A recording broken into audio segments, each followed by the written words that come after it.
Hey everyone, welcome, I'm Eric. Think about this for a second. Your computer is frozen, totally stuck. What's the first thing you do? You hit that refresh button, right?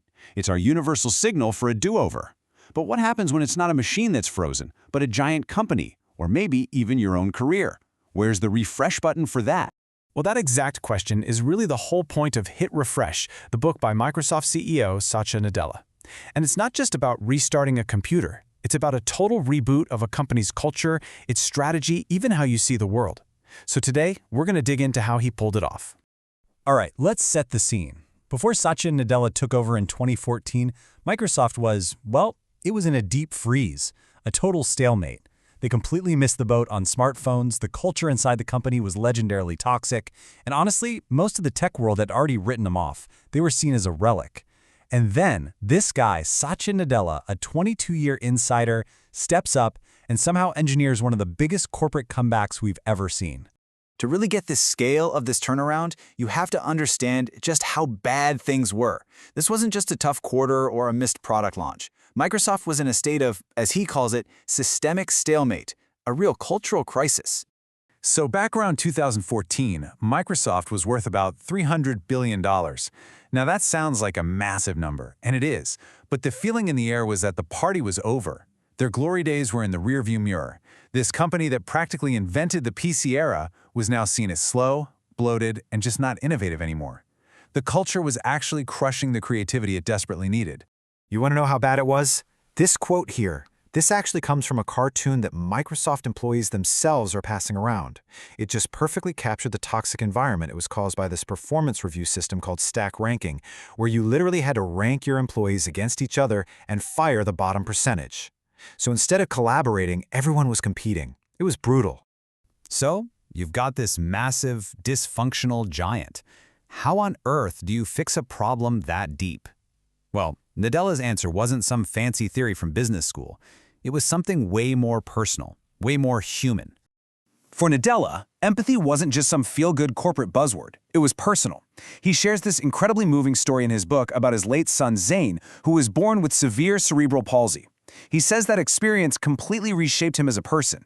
It forced him to learn to see the world from his son's perspective, to understand his needs. And that's what led to his core belief. Empathy isn't just a soft skill you're born with. It's a critical skill you can learn. So, with this new lens, he looked at Microsoft and saw the core problem really clearly.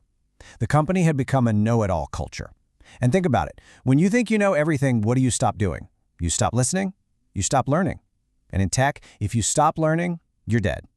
So the mission became to flip that script entirely.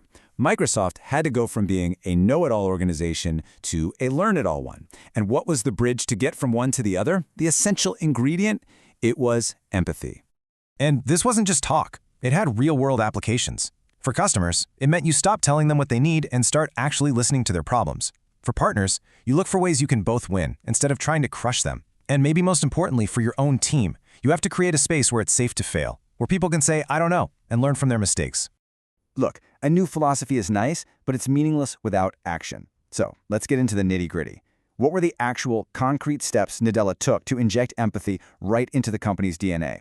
It really came down to 3 huge moves. First, change the entire mission of the company. Second, do the unthinkable. Start working with your biggest rivals. And third, tear down the internal systems that were making everyone miserable.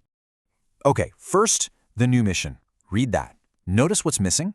There's nothing in there about selling Windows, nothing about Office. The whole focus shifted. It's not about what Microsoft sells anymore, it's about what their customers can do. That is empathy as a core business strategy. Your success is tied to your customers' success. Second, embracing rivals. Seriously, this image would have been a joke just a few years before. The previous CEO famously called the open-source platform Linux a cancer. But Nadella empathized with developers. He knew they didn't just use Windows, they used everything. This led directly to the cloud-first, mobile-first strategy. It meant making Microsoft's best stuff work great everywhere. On iPhones, on Android, on Linux, even if it meant Windows wasn't the star of the show anymore. And third, fixing the culture. Nadella got rid of that toxic stack ranking system almost immediately. He replaced it with this idea of a growth mindset, the belief that your skills aren't fixed, that you can always learn and get better. All of a sudden, the heroes weren't the smartest people in the room anymore. The heroes were the people who learned the fastest and helped their teammates win. So, the big question, did any of this actually work? Well, the numbers don't lie. This chart says it all.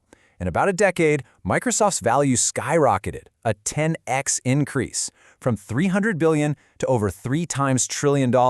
It's an absolutely staggering turnaround, and it wasn't because of one magical new product. It was powered by a cultural refresh. So we've seen how a tech giant hit its refresh button. Now, let's bring it back to us. How can we take these ideas and use them in our own careers, in our own lives? As Nadella looks to the future, he has this really interesting take on AI. He doesn't see it as artificial intelligence replacing humans. He calls it AI plus HI, with HI being human intelligence. The whole point of the tech is to augment us, to make us better. Think about HoloLens letting a surgeon in New York guide a procedure in a rural town, or the Seeing AI app that can describe the world to a blind person. It's about technology in service of humanity. So how do you hit your own refresh button? It really boils down to 3 things. First, find your mission. What is it that you truly want to achieve? What value do you bring? Second, make a conscious effort to practice empathy. In a meeting, in a tough conversation, just try to genuinely understand where the other person is coming from. And third, build your own learn-it-all system. Be curious, read books, learn from your mistakes, and just never assume you have all the answers. And that really brings us to the final, most important question. What Nadella's story proves is that it's never too late to reboot. A stale company, a stalled career, they can be turned around. And the key isn't some secret business tactic. It's something as simple and as difficult as seeing the world through someone else's eyes. So the question I'll leave you with is, when you're going to press your empathy refresh button? So, let's do a quick recap. The big lesson here is that anyone can get stuck. A person, a company, anyone. But the key to getting unstuck, the key to real change, is empathy. It's what allows you to make that critical shift from being a know-it-all to becoming a learn-it-all. And you can use these exact same ideas for your own powerful personal refresh. Hey, if you got something valuable out of this explainer, do me a favor and hit those like and subscribe buttons. And if you know someone who's feeling a bit stuck, maybe share it with them. It genuinely helps us keep making these. And we always want to hear from you. Is there another book, another big idea you want us to break down like this? Drop it in the comments below. Thanks so much for your time. I'm Eric, and I'll see you in the next one.